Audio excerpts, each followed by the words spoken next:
'Tis the season, and with that comes holiday travel, and what that means is, well, for Thanksgiving, well, I did a 12-hour voyage, so what I needed was something that could deliver. Hey, welcome to this edition of Road Warrior. I'm your host, Grant Roberson. Now, it was a family of 5 of us headed for about a 12-hour one-way trip, about over 700 miles, and, well, what we needed is, well, some entertainment, something big enough to haul us and the gear, and, well, let's add some style if you can.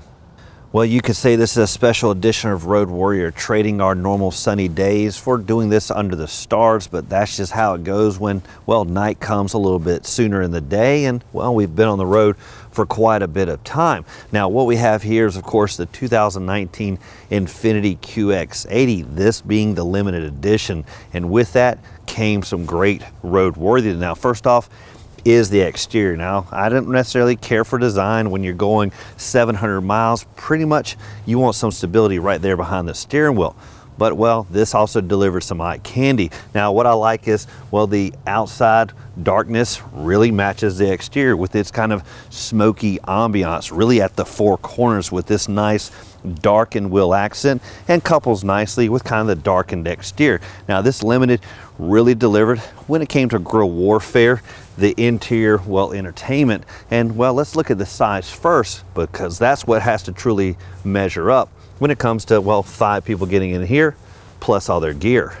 So the one thing I ordered up for this Thanksgiving pilgrimage is the vehicle had to be big, and the QX80 truly delivered. And it all starts with the overall numbers. This vehicle measuring about 210 inches, wheelbase fairly stretched about 121, width fairly substantial at about 80 inches as well, and the overall height just over 6 feet tall. Now, where that came into play is truly right behind the wheel, giving you really a commanding presence, being able to see down the road. And where that comes into play is just bigger SUVs are higher off the ground. This ground clearance being about 9.2 inches. That compared to other smaller SUVs or even sedans that really snug the road and really can't compete with the likes of the big boy here. What's also helpful in the stop and go traffic is you're able to see brake lights far ahead of the vehicle in front of you. That just gives you a little bit more alertness. Heck, the step-in height on a vehicle like this is over 20 inches, so you can definitely sense that you're off the ground. Now, other big benefits to, well, big SUVs is right from here back. Of course, when you have teenagers, you need some spatialness to go around, and that truly came into play with, well, 2 taking their perches here and 1 well at the back. Even better was some entertainment. I'll show you in a minute.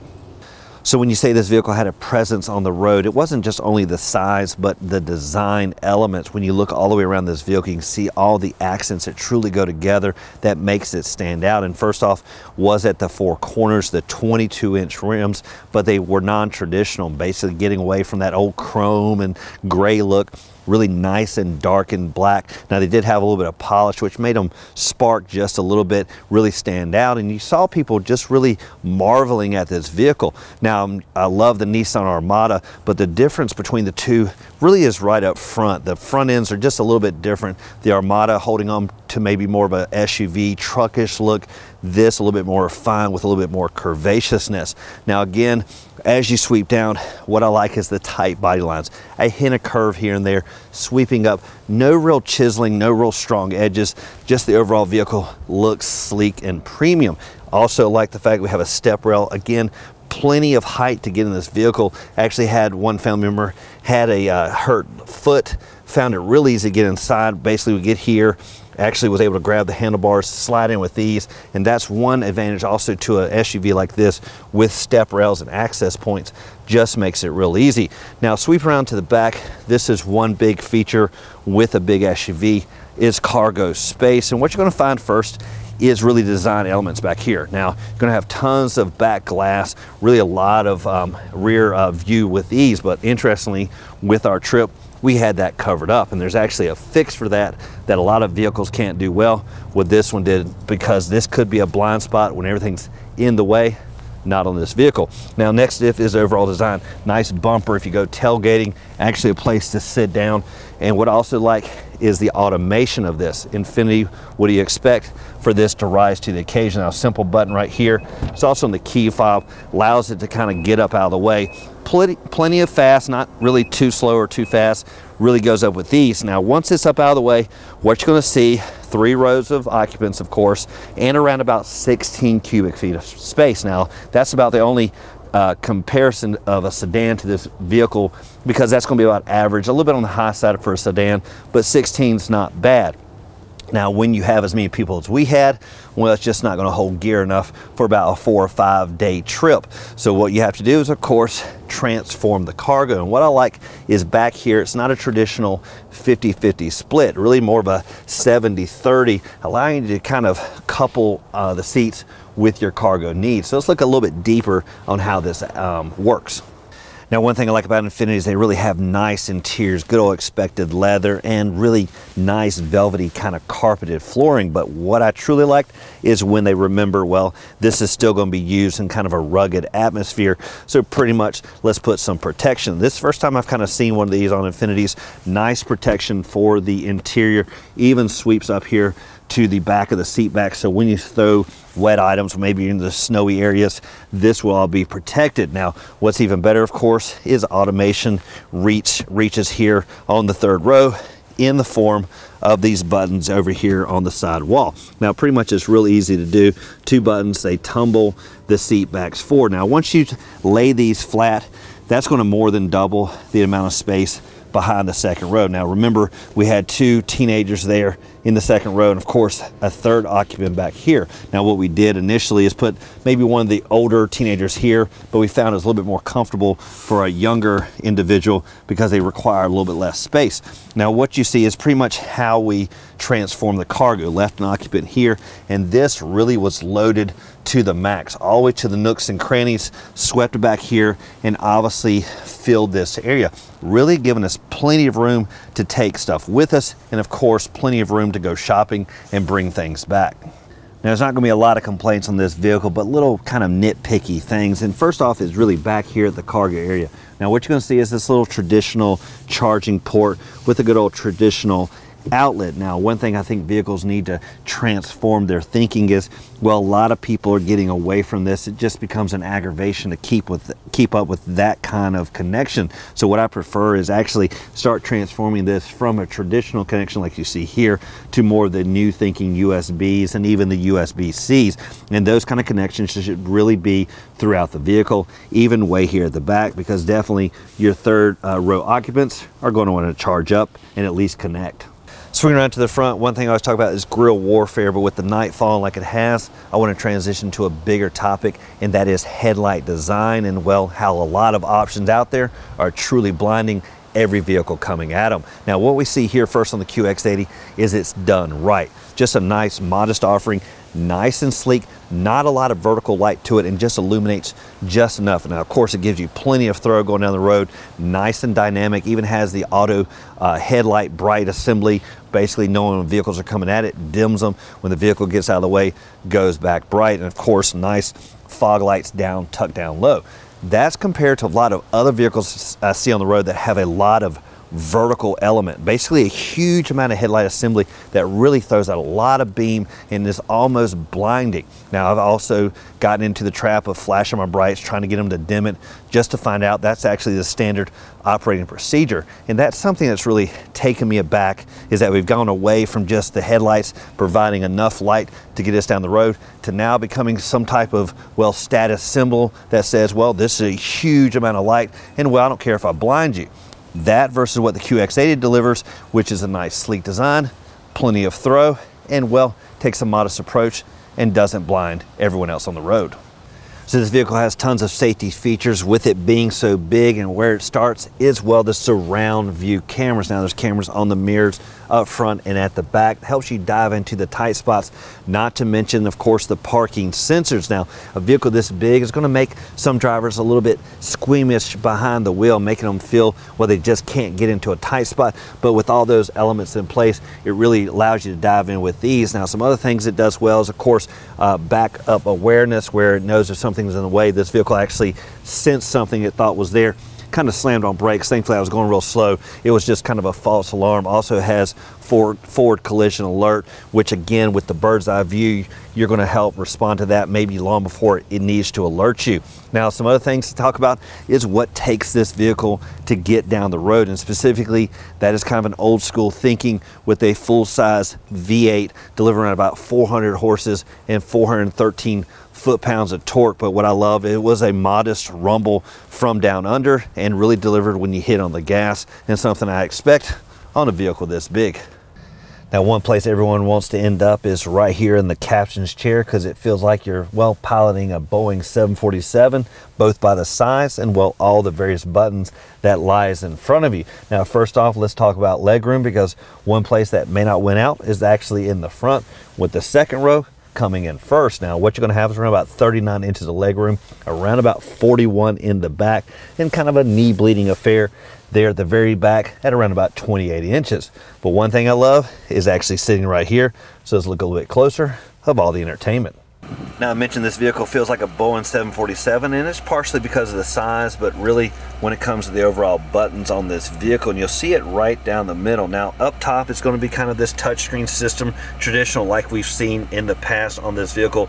No real changes here. Now, one thing I'd prefer is it's always the default to see the navigation. I tend to use that on a daily drive, so I never really found a way to get rid of this as the default screen, but that would be one helpful thing, is to come, well, more to entertainment versus this. Now, one thing I did find eventually is the status button that really takes you to this screen here. It gives you a nice split screen, climate controls, of course, and the entertainment. Now, you can go full screen on other features and go to audio, and this is touch, which is real easy to use. Now, one thing to note, it is kind of an arm stretch away. You can utilize this knob here, but my preference for a vehicle like this that's premium, typically they'll take a knob like this and position it down here. Now, in the place of that is the four-wheel drive system, which did come in handy because we were in kind of this snowy area, ended up not needing it. But could we transition this more out of the way to maybe the dash like you'll see on other vehicles and actually put the control knob here? That would be a better preference. Now, when it comes to the overall look, one thing you'll notice is that basically there's a lot of functionality when it comes to the buttons and various to operation. Now, we do have a good old school analog clock. That is kind of just a throwback Thursday, and I dig it. Now, there are some other functionality. What I like is these shortcuts. Now, those are just really just barely a stretch away, and it took me just a few days to realize instead of stretching way up here to hit these, well, I can actually correspond to these just as well. Now, what I did use is the DVD player, which is here, takes in the DVD, and everything integrates with the screen with some touch screens, or of course you can use the screens in the back with the remote. Now, looking at some other operation, do have nice symmetricness.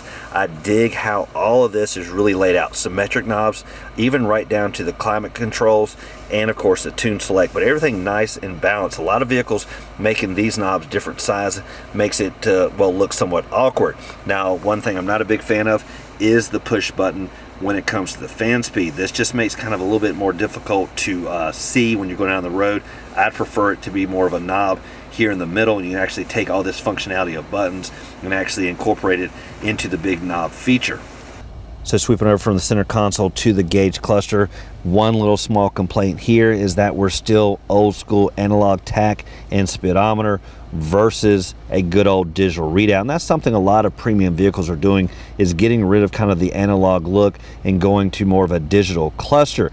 My preference is, if you're going to keep what we see here, is that center readout is actually more kind of integrated to the new school thinking. What I'm referring to is the digital readout for speed. Now, this looks a little cumbersome, and it really kind of is when it comes to the use. And what I'm referring to is way up here on the top is the button for controlling it. Normally that's way over here on the steering wheel where you expect it, but instead this button here actually toggles through the various settings, and it just really is kind of basic and not integrated like the rest. Even worse off is there's no, again, digital speed, so that requires you, of course, to look the old school way. Now, also what I like is more the heads up, but there is no heads up display on this vehicle either. Again, these are just kind of modest changes that would take this vehicle to the next level, and if they don't, well, I'd still get over it.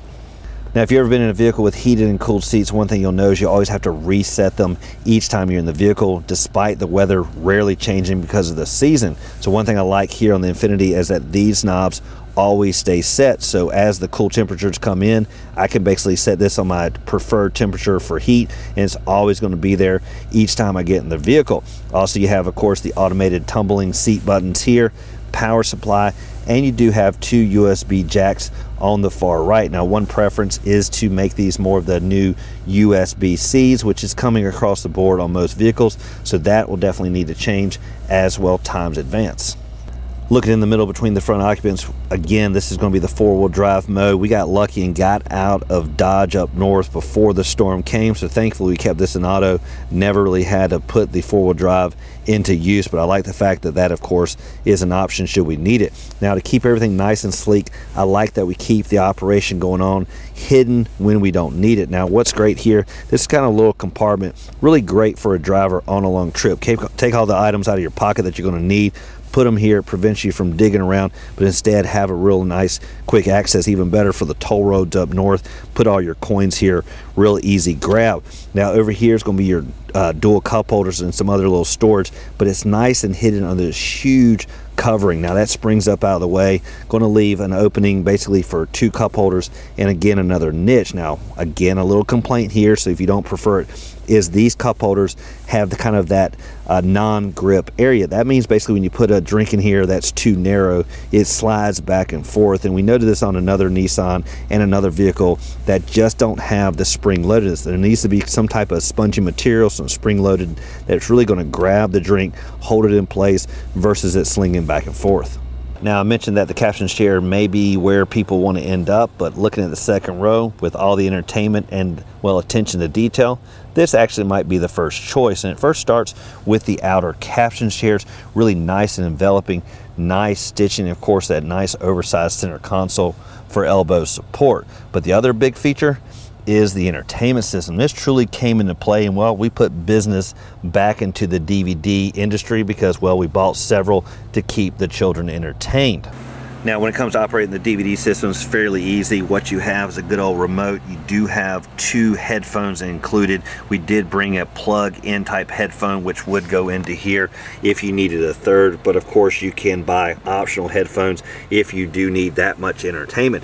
Now, way down low, you'll also actually find some other connections, basically a traditional house power outlet, a good old power supply, and some connectability when it comes to various connections that can actually go to the screen. Now, to ensure the comfort of backseat drivers, one thing you'll notice is the tri-zone system with the backseat occupants being able to dial in their specific settings, airspeed, and of course temperature. Also, there's heated seats for the second row as well.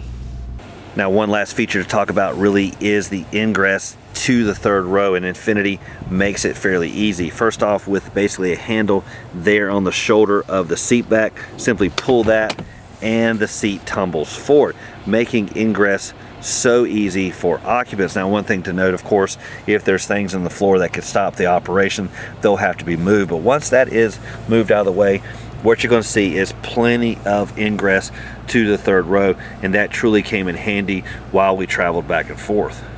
Now, it does it for this edition road. We're going to test drive behind the wheel of the 2019 Infiniti QX80 limited edition, something that will deliver when it came to entertainment, overall size, interior comfort, and well, the list is endless. And really what we found is just some small quirkiness that I think with some refinement by Infiniti, well, they can address that, and well, they really are just kind of nitpicky things. Overall, this size delivered quite well, and well, after about a round trip and total mileage of nearly 2,000 in a week, well, I'd say this thing truly measured up and well, delivered all my expectations. Now, as always, thank you for watching this edition of Road Warrior. Keep both hands on the wheel and eyes straight ahead.